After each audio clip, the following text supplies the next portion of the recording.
check the feed. We're good? Okay.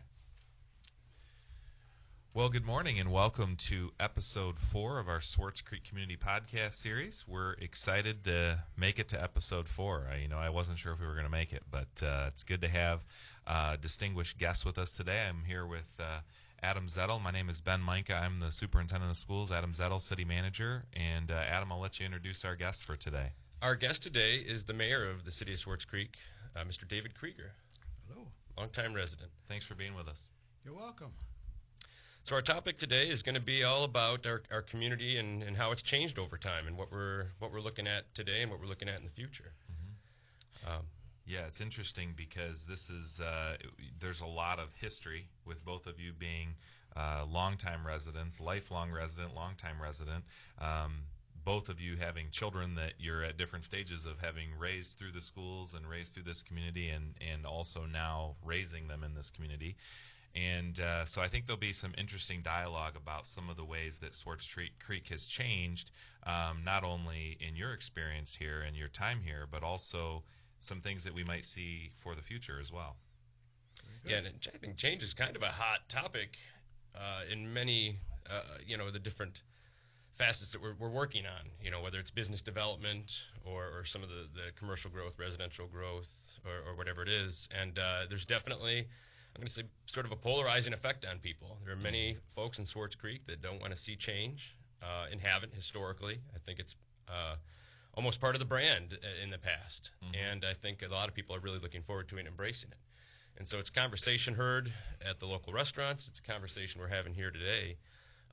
And as I was thinking about it, I was looking at all the folks that are talking about the way things used to be and when they grew up and how their subdivision was or whatever, how they went about trick-or-treating and everything else and those memories they have and how Swartz Creek has evolved so much over time because it was incorporated in 59. It's young. And that happened right at the time when the Winchester Village subdivision was built. Okay.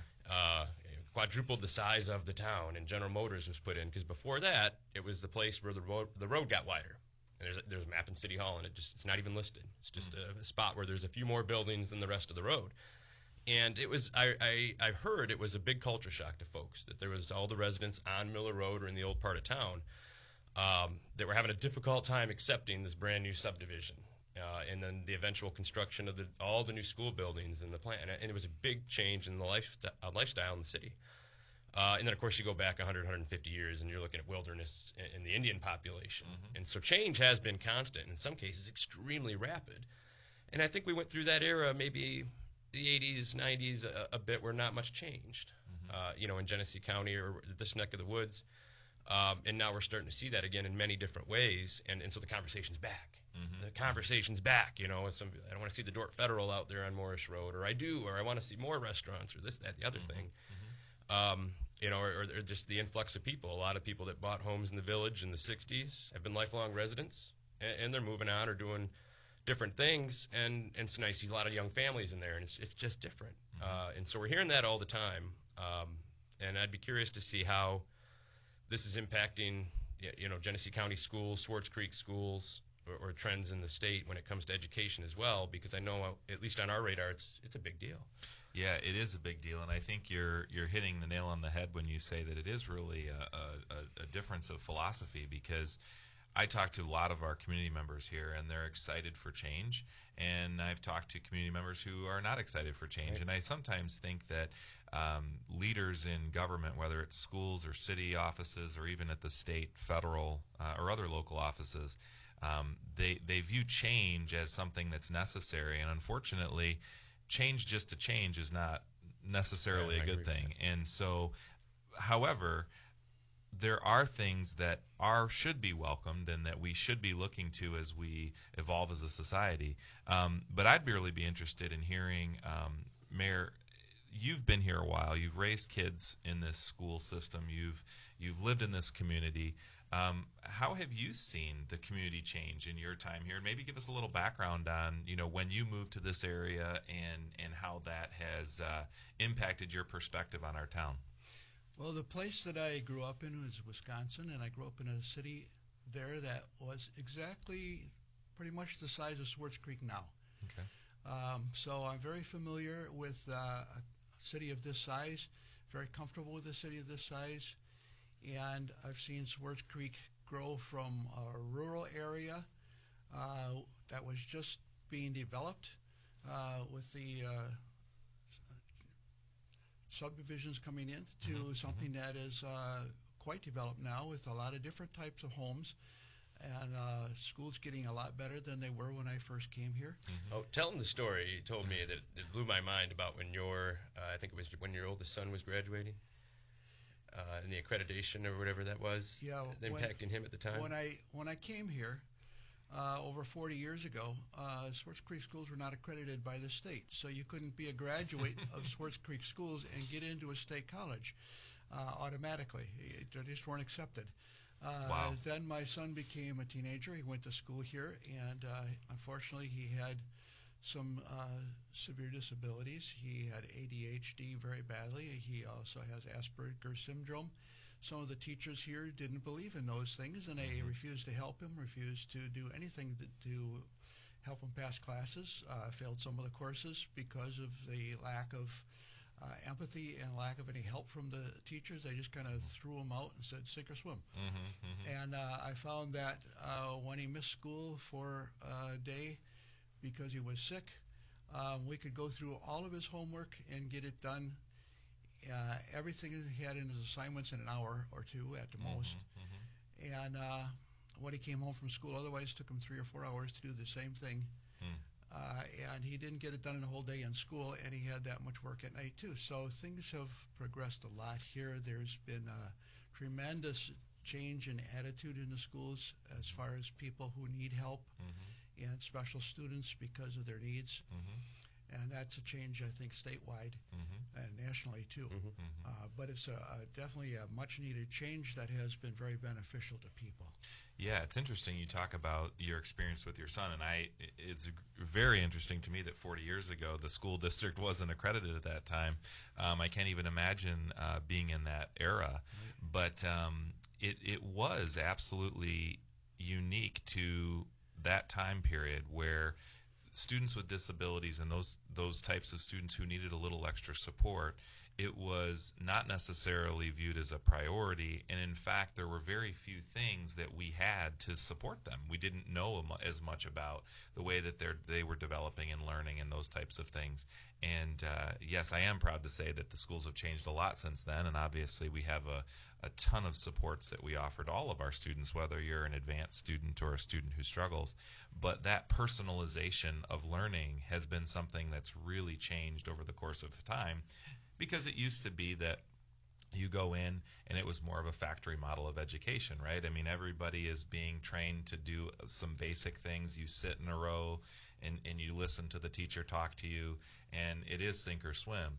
And what we've learned over time, and we're continuing to push the envelope on that, is that it's really about individualizing education, that every student is unique. They have strengths and differences, and they might not necessarily excel sitting in a class doing academic book work, but they are excellent when we put them on. For example, we have a high school course, construction geometry, where a student would really struggle with the bookwork of geometry, but when you ask them to go out there and apply it with a framing square, they're brilliant. And so tapping into those modalities. And so yeah, things in the schools have changed a lot as well. And so talk a little bit maybe about how traffic, business, those types of things have you even seen evolve over the course of the time that you've been here? When I came here, there were no chain restaurants in town. In fact, the city had a policy they would only allow family restaurants from community members. Wow. And then McDonald's wanted to come here, and they weren't allowed to come here. They sued the city. They won the lawsuit, and that broke open the doors. And what we got down there at Miller and Elms right now, Sure. got a whole pile of different chain restaurants in there, and they brought a lot of different foods and choices to our community that simply didn't exist in the past.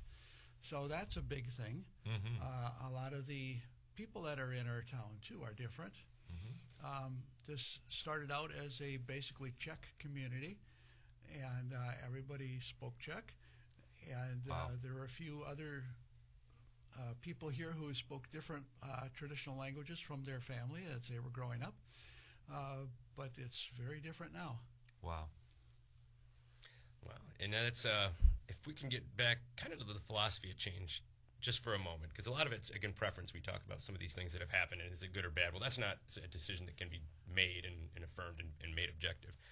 But we're talking actually before the show about this a bit. And it's interesting because you have like change in the world and change in ourselves. And I think that's something people struggle with maybe separating a bit. And I use the analogy of a tree. I love analogies, right? Tree growth, right? It's like a change in the world. And I love trees, and I have them in my yard. And I had this one I planted on a patio where I like to get the sun. And the tree grew. And so I had change in my world, and all of a sudden I can't go out there and enjoy the sun anymore. I'm in the shade. Okay, and so I'm experiencing this change, and how do I want to respond to it? Do I trim this tree? Do I cut it down and plant a new one? Do I move to a different place and enjoy the sun, or do I just go out there a different time of day and enjoy the shade? Which is ultimately what I chose to do. And so there's this change in the world that kind of instills the need for decision making sometimes and how we respond to it. And sometimes change in the world just requires a change in ourselves, and sometimes a change in the world, bad roads, requires effort into the world. And a response back to it. And so I think that's something our council looks at often is what changes in the world are things we need to and can address, and what are changes in the world that we just need to change our lens on and say, okay, this is now a shade tree as opposed to a little ornamental green ball that sat there next to my sunning experience. And that's, again, no right or wrong answer often, but the discussion occurs in that realm. And when you can define it in terms that are more accessible, you start to see better feedback and a better lens of the citizen and the public that's trying to come to terms with the world and how we're going to respond to it. That being said, you visited your hometown not too long ago. You're a cheesehead, by the way, right? Can I say that? I won't say it if you don't want me to say it. He's a Green Bay Packers fan. Right. But you went back there and they underwent a lot of change that surprised you, I believe. Yes. The city is about 60% larger than it was when I grew up there. The city has a totally different look to it. When I walked through the downtown, there wasn't a soul on the streets anywhere. It used to be just crowded with people all over the place. Well, many of the businesses have moved out of town or out to the edge of town now. They got a new Walmart store there that attracts a whole lot, and other big chain stores that have brought things to a different area of town than when I grew up. And so I understand that the downtown area is still busy at night, but during the daytime, it's absolutely deserted. Wow. That's something, and that's something we struggle with here too. It is. Is working on downtown and some things like that. Is that the chain restaurants, chain stores, the Meyer store, all these things have happened to us, and how do we see our future? How do we want it? How do we respond to it? Could be a topic of many shows there, but a good example in your hometown. The trends in student populations in the state. A lot of people comment about that and change. I mean, people move a lot more than they used to decades ago. I think you moved into a town in the 50s and you owned that town for life, and you affiliated with everything in that community. And I believe Swartz Creek has a very strong sense of community, but there's no doubt there's people that move in as commuters or come and go, or as a student population may live somewhere else. How is the school responding or viewing the future as far as that goes? Yeah, it's a great question. And it did used to be, like you mentioned, that back in the 50s we would have students and families that would move into a local school district, and that was your local school district. You didn't even think that there wasn't another option to go anywhere else, and if you wanted to go to another school, you moved to another school. The school of choice laws changed that around this state very drastically years ago, and what had happened with that is that now we have parents who have choice. And I do believe that parents having options is a really good thing. I don't shy away. I think in the public education world there's some concern about, well, what is fair and equitable. I actually really like the fact that parents have choices, and I don't shy away from that, because what it does is it helps us look into ourselves and say, look, what if it's true that parents can go anywhere, then what are we going to do to be the best? And what are we going to do to be the premier school district in Genesee County that is going to bring people here, and they're going to want to come here.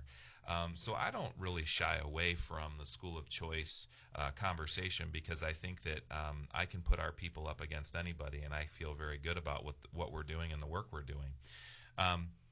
But it does create some interesting dynamics. And so oftentimes what will happen is that people will see somebody coming from another community. And by the way, in School of Choice, we do tend to have more students that come to us than leave us, which is a good thing. But the interesting dynamic is that people that are living in our community, they're viewing this as, well, they're a lesser student because they don't actually live here. And school districts all over the state of Michigan, I think the average school district in Michigan averages around 10% of their population being school of choice students, and we are no different than that. So the interesting dynamic then that comes, and you're talking about the analogy with the tree, is that this change has happened. Mm-hmm. And so now people think, okay, well, those kids are coming here and they're bringing all of these problems with them, or they're not really Creek kids, or they're, you know, you fill in the blank. When the reality is that the data just doesn't support that. We have metrics that will show, and we do a lot of standardized testing and things like that. Our school of choice students actually do outperform our resident students, and you know, if you look at them as a subgroup, and you might ask the question, well, why is that? Well, if you think about it, the effort that because we don't provide busing for non-resident students, right? So if you think about a student who's living in Flushing, and they say, I would really like to come and experience what Swartz Creek has to offer. That parent literally has to have the commitment to get them up, bring them to school every day. And what we know is that parent involvement and interaction with students have a huge impact on the overall success of a student. And so what we're seeing is that these students are coming for an experience that their parents believe are better for them, and they're doing very well. So we do have a changing demographic in our community. We have a changing demographic in our resident students, and you know, that's something that we should embrace, I think, and try and understand and develop some understanding of how we create a stronger community together. Yeah. What you mentioned is that the effort has to go into it from the parents. Mm-hmm. The ancient Greeks had a saying, "Panta rhai," which means everything flows. Mm-hmm.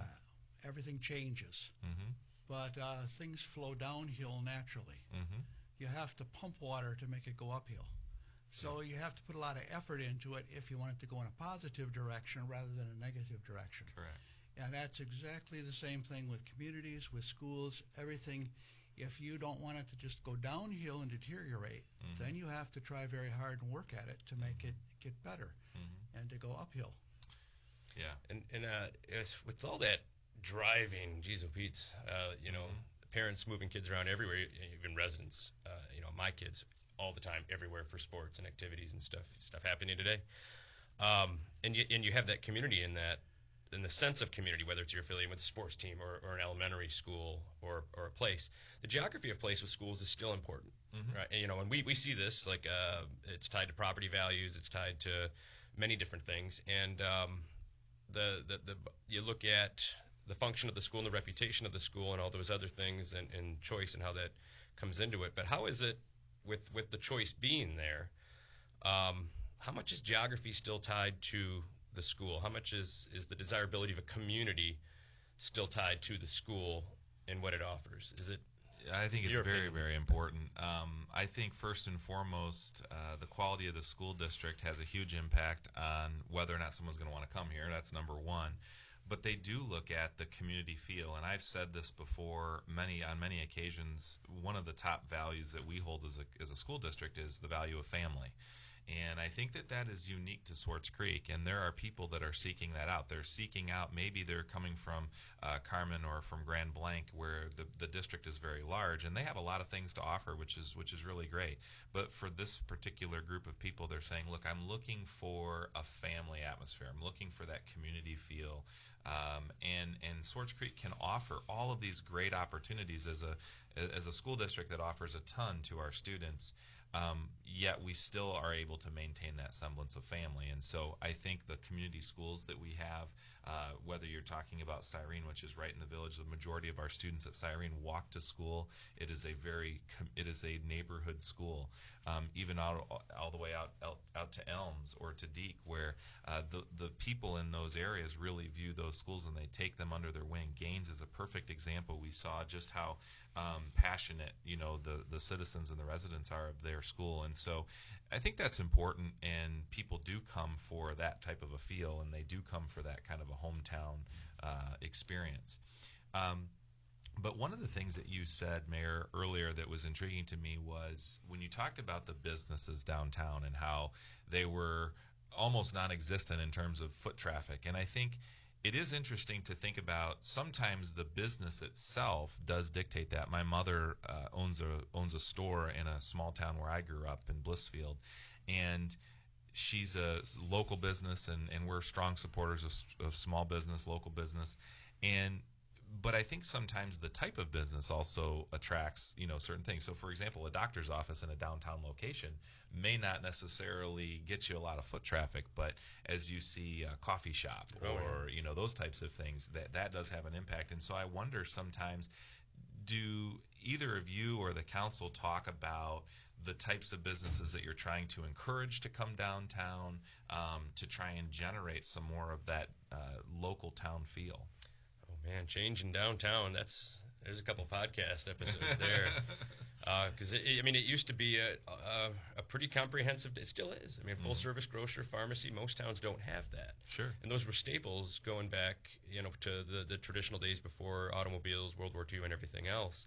Now downtowns are very successful when they do sort of the hospitality service stuff. Coffee shops, eateries, other things like that, salons. And so I think naturally Swartz Creek would go in that direction. But that's there's change being viewed because it's sort of that's the world change. World change is not supportive of what I'll call the traditional businesses downtown anymore. The offices do not create a vibrant downtown as much. They're more destination based, and so you've got the business owners, the landowners, the population, the world in general, and it's sort of forcing change. And we're at a point where we got to talk about that. And that's one of those public-private partnerships. What do we want to be when we grow up? Sure. And then how do we get there? And I think the mayor's experience much more extensive than mine, and observing that, in his hometown in Wisconsin, and then now, experiencing that here. I can tell you there's a lot of interest in our community in looking at this, and it's getting stronger, and it's very good, very positive. Yeah, and Swartz Creek is becoming a redevelopment-ready community with the state of Michigan. We're trying very hard, and we expect later this year we're going to get that designation so that we'll have state funding and state help to develop this community into what we want it to be. In the past, that hasn't been on the radar very much. Downtown was whatever it was, and the city didn't get involved in that. Now, Adam Zettel is, by profession, a city planner. And so he's bringing his planning expertise to the city and to guiding us into planning for the future and preparing for the future, and then working to make that happen so that you have a vision of what you want the city to be, and then work at getting that vision fulfilled. Yeah, that's interesting that you bring that up, because that's one of the things I've really grown to appreciate about Adam is it's not necessarily that it's just happening by chance. He really has a thought for, there are certain businesses in certain places that will bring more success in that area.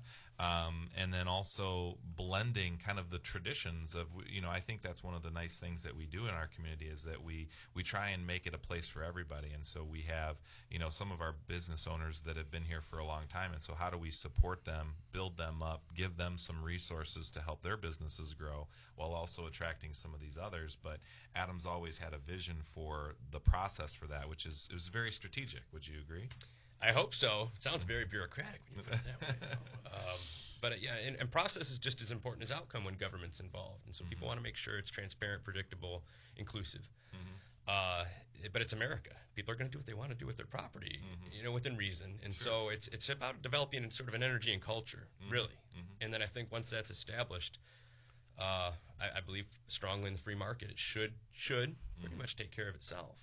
But at some point, there's got to be a belief is the first thing, and I think it's coming. I really do, and so we should talk about this. And actually, I'm going to reserve it. One of the future podcasts, we'll bring in some of the local business owners and talk, and I think people are going to enjoy that a lot.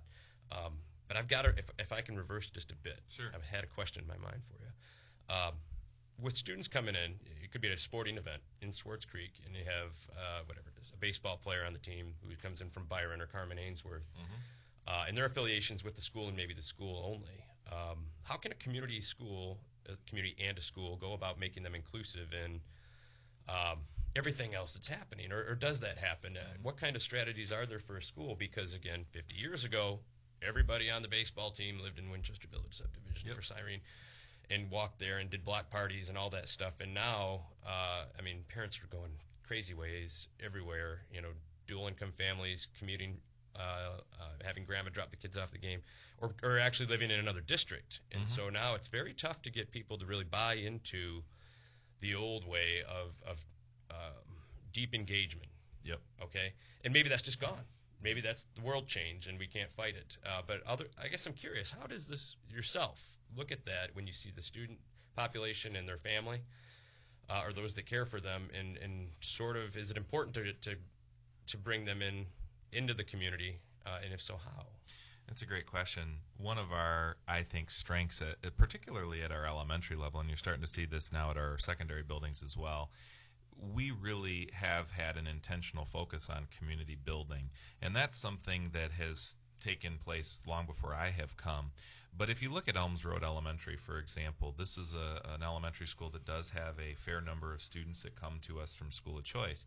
And so in a traditional model, as you were describing before, everybody comes to school, they leave home and they go home, or maybe there's a club or sporting team that they're on. But aside from that, it is pretty much I come to school, I go home, and that's it. Yeah. And then the kids that live in their home district, they're going back into their subdivisions and playing and doing those types of things. Yeah. Unfortunately, I think we have lost some of that. I know even in my own children, the playing outside has really tailored off and tapered off, and I really feel bad about that. I think that's a great thing that kids experienced when we were little and doing that. But one of the things that we've had to come up with a replacement for, which I think gets to your question, is that we have had an exorbitant amount of new family nights that we've been infusing. So in a building like Elms, for example, almost every week they have some sort of activity, and they're themed, they're family, and they're trying to bring families in. And so in essence, the community becomes that building of students, and they're having these events. Like today, Elms actually has a hot air balloon, the Remax hot air balloon there, and they're doing an event there. At every week there's some sort of a concert or something that and all of our buildings are doing that. Gaines is doing that. Moorish is doing that. Today we have the Moorish Community Picnic, where it's all about inviting families in. And so by its very nature, the school has to put on this replacement effort to try and bring people together in community. And so I think that schools have changed in response to that, and not all schools have, but we have tried to do that. I know at our high school now, this year, our new high school principal has started some community connections before sporting events. So they're calling them tailgates or pregame parties, and they're themed. I went to one this year that was a Hawaiian luau themed thing, and so kids, whether they're out of school, out of district students, in district students, they're all coming together and experiencing community.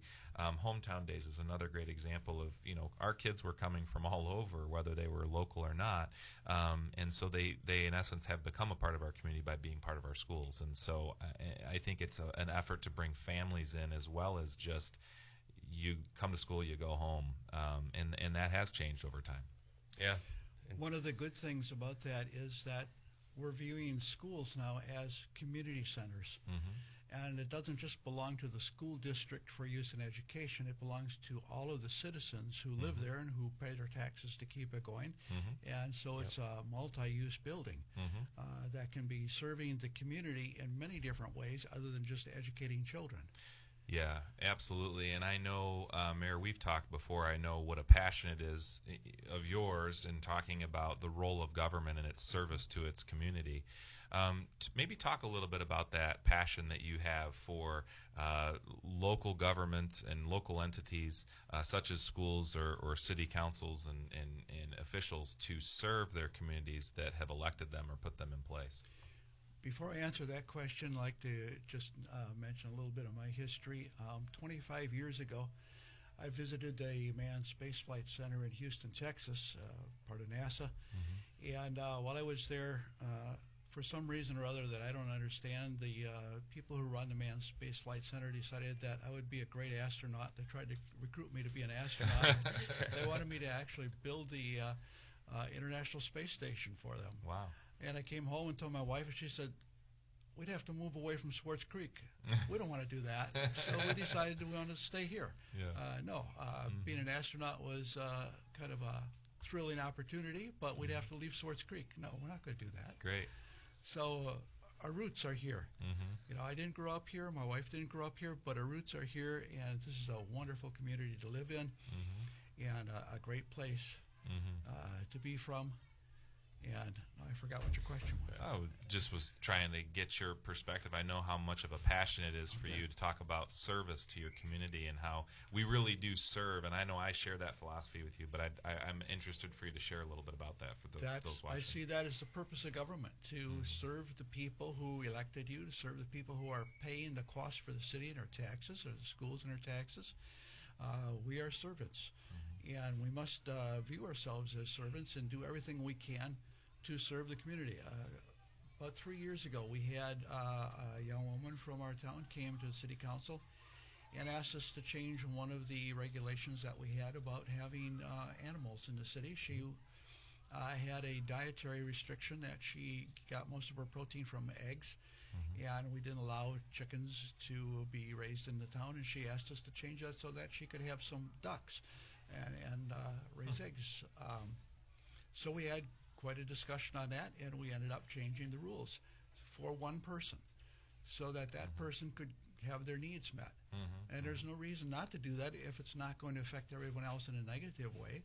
I mean, you want to be a positive impact on everybody's life as much as possible so that good comes from your work.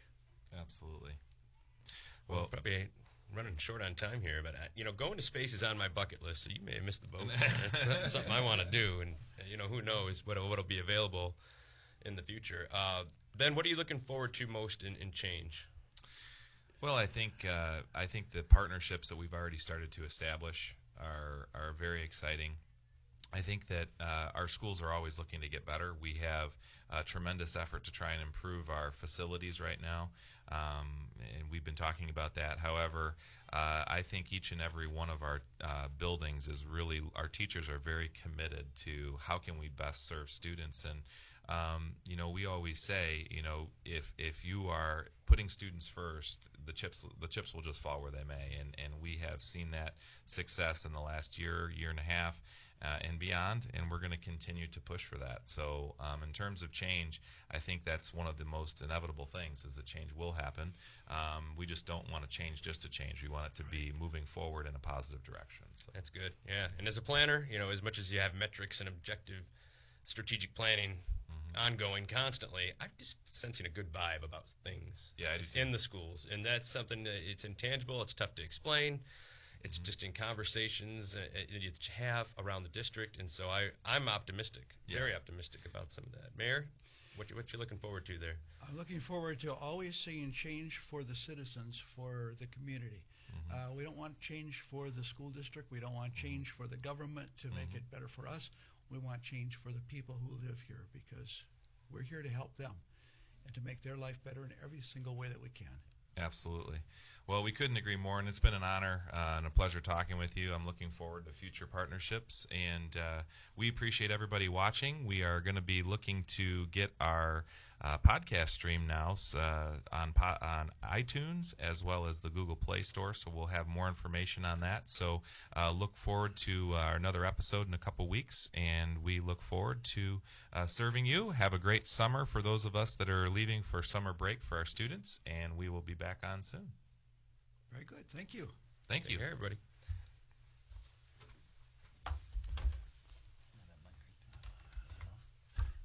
All right. Thank you. Welcome.